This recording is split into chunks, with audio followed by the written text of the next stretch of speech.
नमस्कार दोस्तों, स्वागत है आपका। आज इस वीडियो में हम आपको बताएंगे उत्पन्न एकादशी के बारे में।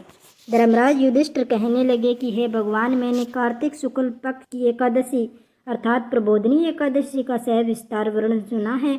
आप कृपा करके मुझे मार्गशीर्ष माह के कृष्ण पक्ष की एकादशी के विषय में भी बताइए।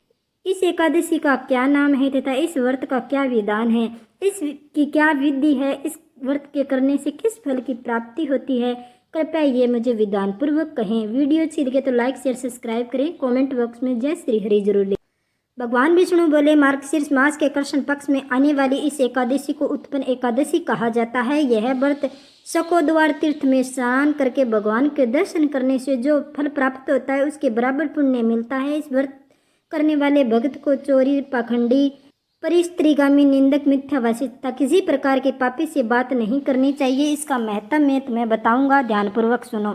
युधिष्ठिर कहने लगे कि हे भगवान, आपने हजारों यज्ञ और लाखों गोदान को भी एकादशी व्रत के बराबर नहीं बताया, सो यह तिथि सब तिथियों में उत्तम कैसे हैं, बताइए। भगवान कहने लगे कि हे युधिष्ठिर, सतयुग में मुर नामक एक दैत्य उत्पन्न हुआ। वह बड़ा बलवान और भयानक था। उस प्रचंड दैत्य ने इंद्र आदि, वसु, वायु, अग्नि आदि सभी देवताओं को पराजित कर भगा दिया।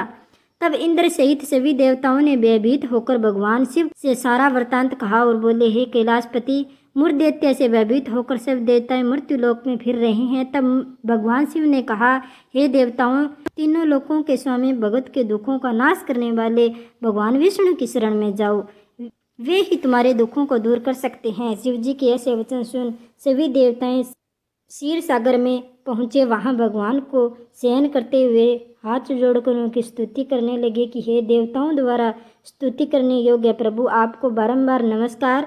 देवताओं की रक्षा करने वाले मधुसूदन, आपको नमस्कार। आप हमारी रक्षा करें। दैत्य से भयभीत होकर हम सब आपकी शरण में आए हैं। आप इस संसार के कर्ता, माता पिता, उत्पन्न करता, पालन करता, सहारा करने वाले, सबकी को शांति प्रदान करने वाले, आकाश और पाताल भी आप हैं। सबके पितामह हैं ब्रह्मा, सूर्य, चंद्र, अग्नि, सामग्री, होम, आहुति, मंत्र, तंत्र, जप, यज्ञ हैं, यज्ञ कर्म करता, भोगता भी आप हैं। सर्वव्यापी हैं। आपके सिवा तीनों लोकों में चर अचर कुछ भी नहीं है। हे भगवान, दैत्य ने हमको जीतकर स्वर्ग को भ्रष्ट कर दिया और हम सब देवताएं इधर उधर भागे फिर रहे हैं। आप उन दैत्यों से हम सब की रक्षा करें। इंद्र के ऐसे वचन सुन भगवान विष्णु कहने लगे कि हे इंद्र, ऐसा मायावी दैत्य कौन है जिसने सब देवताओं को जीत लिया? उसका नाम क्या है? उसमें कितना बल है और उसके आश्रय में कौन है तथा उसका स्थान कहाँ है? यह सब मुझे कहो। भगवान के ऐसे वचन सुन इंद्र बोले, भगवान, प्राचीन समय में एक नाड़ीजन नामक एक राक्षस था। उसके पराक्रमी और लोक विख्यात मुर नामक एक पुत्र हुआ था। उसकी चंद्रावती नामक नगरी, उसी ने सब देवताओं को स्वर्ग से निकालकर वहां अपना अधिकार जमा लिया है।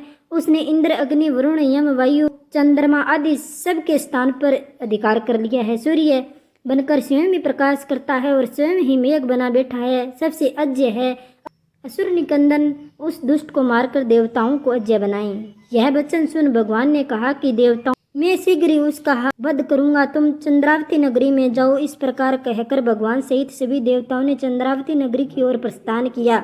उस समय जब दैत्य मुरसेना सहित युद्ध भूमि में गरज रहा था, उसकी भयानक गर्जन सुन सभी देवता भय के मारे चारों दिशाओं में भागने लगे।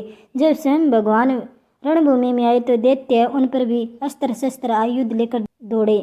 भगवान ने उन्हें सर्प के समान अपने बाणों से बीन डाला। बहुत से दैत्य मारे गए, केवल मुर बचा। वह अविचल भाव से भगवान के साथ युद्ध करता रहा। भगवान जो जो विलक्षण बाण चलाते वह उसके लिए पुष्प साबित होता। उसका शरीर छिन्न भिन्न हो गया, किंतु वह लगातार युद्ध करता रहा। दोनों के बीच मल्लयुद्ध भी हुआ। 10,000 तक उसका युद्ध चलता रहा, किंतु मुर नहीं मरा। भगवान थककर बद्री का आश्रम चले गए। वहाँ हेमती नामक सुंदर गुफा थी। उसमें विश्राम करने के लिए भगवान उसके अंदर प्रवेश किया। यह गुफा 12 योजन लंबी थी और उसका एक ही द्वार था। विष्णु भगवान योग निंद्रा की गोद में सो गए। मुर भी पीछे पीछे आ गया और भगवान को सोया देखकर मारने का उदित हुआ। तभी भगवान के शरीर से उज्ज्वल क्रांतिमय रूप वाली एक देवी प्रकट हुई। देवी ने राक्षस मुर को ललकारा, युद्ध किया और उसे तत्काल मौत के घाट उतार दिया। श्री हरि जब योग निंद्रा की गोद से उठे तो सब बातों को जानकर उस देवी से कहा कि आपका जन्म एकादशी के दिन हुआ है, अतः आप उत्पन्न एकादशी के नाम से पूजनीय हो। आपके भगत वही होंगे जो मेरे भगत होंगे। वीडियो अच्छी लगे तो लाइक शेयर सब्सक्राइब जरूर करें। कमेंट बॉक्स में जय श्री हरि जरूर लिखें। बेल आइकन को प्रेस कीजिएगा ताकि आने वाले वीडियो का नोटिफिकेशन आपको मिले। धन्यवाद।